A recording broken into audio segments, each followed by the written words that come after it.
lager brewery.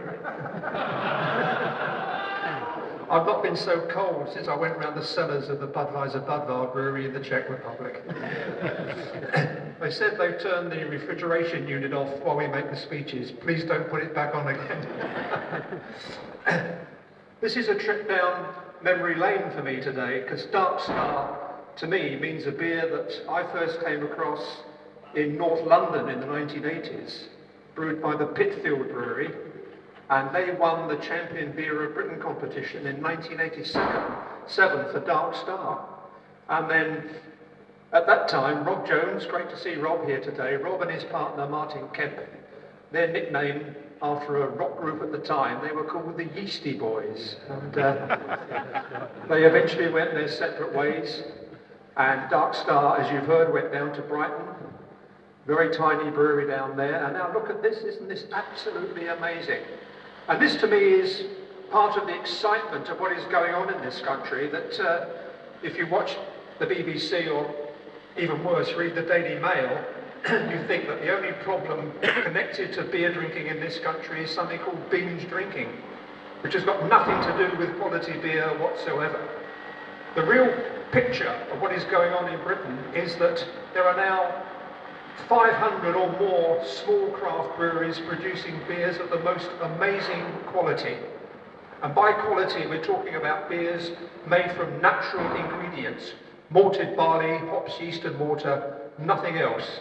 And that is the big distinguishing mark between the craft brewers and the big global brewers. I was told yesterday that because of strikes in Belgium, as a result of plans to close some of the AB InBev breweries there, that they're having trouble getting malting barley into the Stella Artois brewery. And I thought, since when did they use malted barley in Stella Artois? There must be plenty of rice around they can use. And that is the big distinguishing fact, that because of demand, and Paul touched upon that, because of demand for real quality beer, you've suddenly got this resurgence. It is a genuine revolution, and it is consumer-led by people who want to drink quality beers made from natural, raw ingredients which aren't trunked all around the globe. They want malted barley and hops that are grown locally, which aren't sprayed to oblivion. And that is the response that Dark Star and so many other small craft breweries are making in this country. As I say, more than 500 small craft breweries. There is a great flourish of genuine beer, and that is shown here today by this very, very impressive brewery.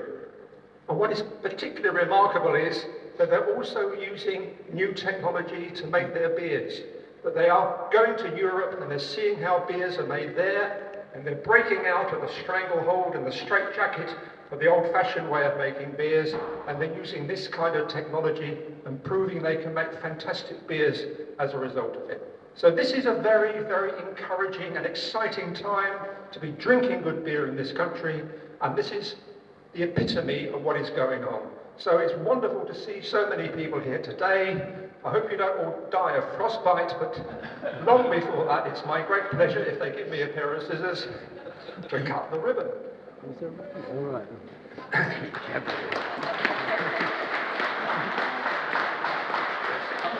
I have very great pleasure in declaring open the new Dark Star Brewery.